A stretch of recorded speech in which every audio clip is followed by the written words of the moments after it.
पीले दांत वाली बहू। रंजना कभी ब्रश नहीं करती थी। उसे कितनी बार उसके माँ बाप ने डांटा, लेकिन उसका कोई असर उस पर होता ही नहीं था, जिस कारण से उसके दांत पीले पीले हो जाते हैं। शादी के बाद। अरे बहू, वैसे तो तुझ में कोई कमी नहीं है, पर तेरे दांत इतने पीले कैसे हैं बेटा? कैसे मतलब? कोई सर्जरी थोड़ी ना कराइए। वो तो क्या नाम, मैं ब्रश नहीं करती थी तो पीले हो गए।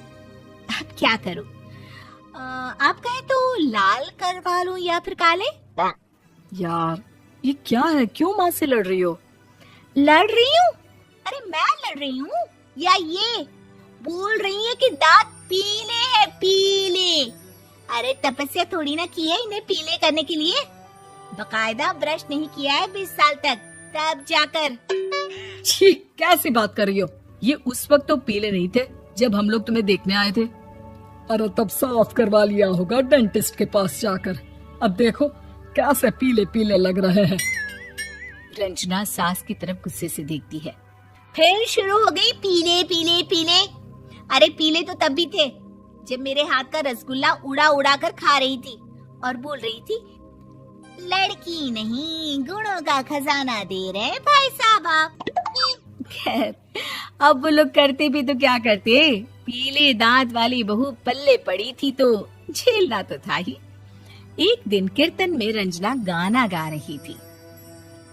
अरे कमला बहन, माँ का द्वार है, यहाँ तो सब शुद्ध होकर आते हैं, फिर अपनी बहू को ब्रश भी नहीं करवाती तुम।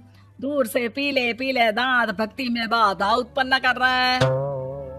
अरे कोई 2 साल की बच्ची थोड़ी ना लेकर आई हूँ मैं बहू बनाकर।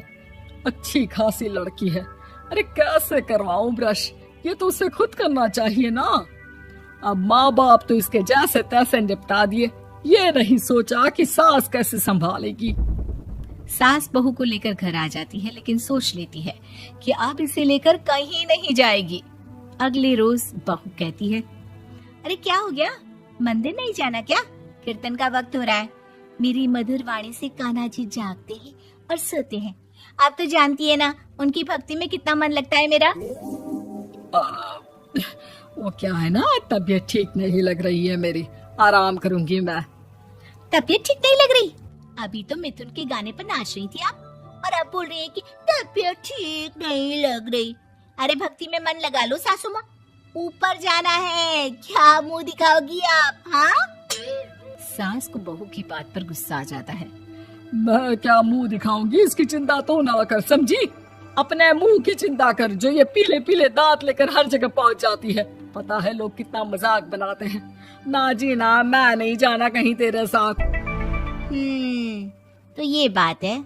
कोई ना, मत जाओ, मैं अपने कमरे में ही बैठकर भक्ति कर लूंगी। ऊपर वाला दांत थोड़ी ना देखता है, मन देखता है, भावना देखता है। और अरे बस बस, तू सब कुछ दिखा, बस ये सफेद चमकदार दांत ना दिखाना किसी को, है? जा यहाँ से। बहू को सास की बात का कोई फर्क नहीं पड़ता, वो तो जैसी थी वैसी ही रह जाती है।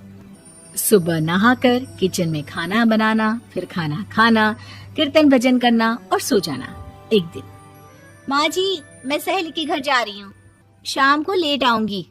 हाँ हाँ तो जाना, मैंने कौन सा तेरी आरती करनी है घर पर बैठकर। रंजना सहेली के घर जाती है, जहाँ वो पार्टी में जाने की तैयारी कर रही होती है। अरे शिखा, कहाँ जाने की तैयारी कर रही है? मैं गलत वक्त पर आ गई क्या? अरे नहीं यार, उल्टा सही वक्त पर आ गया। मैंने ये साड़ी और ज्वेलरी निकाली है यार, शाम को इनके ऑफिस की एक पार्टी में जाना है। बताना कैसा लग रहा है ये सब? नहीं यार, इस ड्रेस के साथ तो वो वाली ज्वेलरी अच्छी लगेगी। हाँ हाँ सही बोल रही है, मैंने ध्यान ही नहीं दिया। वैसे तो हमेशा से मस्त फैशन सेंस रखती है। तो बड़ा जाती होगी ना पति के साथ पार्टी में। रंजना कुछ नहीं बोलती, बस सोचती है कि यार काश ये बात सही हो जाती, पर मैं क्यों नहीं जाती पार्टी में? क्या इन लोगों की कोई पार्टी होती नहीं होगी? रंजना घर आती है और रात में पति से सवाल करती है, एक बात बताइए, आप मुझे किसी पार्टी में क्यों नहीं ले जाते? क्या आपकी यहाँ ऑफिस में पार्टी नहीं होती? पति बेचारा क्या कहता कि दांत पीले हैं तुम्हारे इसलिए। अरे कोई पार्टी होती नहीं हम लोगों के ऑफिस में, तो कहाँ से लेकर जाऊं? और मार्केट, मॉल, कहीं वीकेंड घूमना, कहीं तो। अरे यार सारे हफ्ते में एक छुट्टी मिलती है, तो सोचता हूँ कि आराम ही कर लूं। क्यों? रंजना मन मार के रह जाती है। पहले कभी सास के साथ मंदिर जाया करती थी, लेकिन वो भी सास ने ले जाना बंद कर दिया। घर बैठी बैठी रंजना बोर हो जाती है। तभी उसे आइडिया आता है और वो मायके जाने का सोचती है। सासू माँ, 2 दिनों के लिए मम्मी के घर जा रही हूँ। अच्छा ठीक है, आराम से जा। और हाँ, माँ से कुछ अच्छी आदत सीख कर आना कि कैसे शरीर के हर भाग की तरह दांतों की सफाई भी जरूरी होती है, समझी? शुरू हो गई ना आप। वो लोग आपकी तरह नहीं है कि छोटी छोटी बात का बतंगड़ बना दे। उन लोगों के लिए मैं मायने रखती हूँ, ना कि मेरे पीले पीले दांत। रंजना माँ को बिना बताए उन लोगों को सरप्राइज देती है, लेकिन जैसे ही वो दरवाजे पर पहुंचती है, अंदर देखती है कि घर वाले कहीं जा रहे होते हैं। अब माँ, काश रंजना दीदी के दांतों वाली प्रॉब्लम नहीं होती, तो वो भी हम लोगों के साथ चलती ना बुआ जी की बेटी की शादी में। हाँ बेटा, लेकिन अब उसे कौन समझाए कि उसको उसके पीले दांत नहीं दिखते, लेकिन उसके आसपास के लोगों को कितना एम्बैरेसिंग फील कराते हैं। मुझे तो कितनी बार उसके स्कूल की टीचर ने शिकायत की कि उसके साथ कोई लड़की बैठना भी नहीं चाहती, और ना ही कॉलेज में कोई उससे बात करना चाहता था।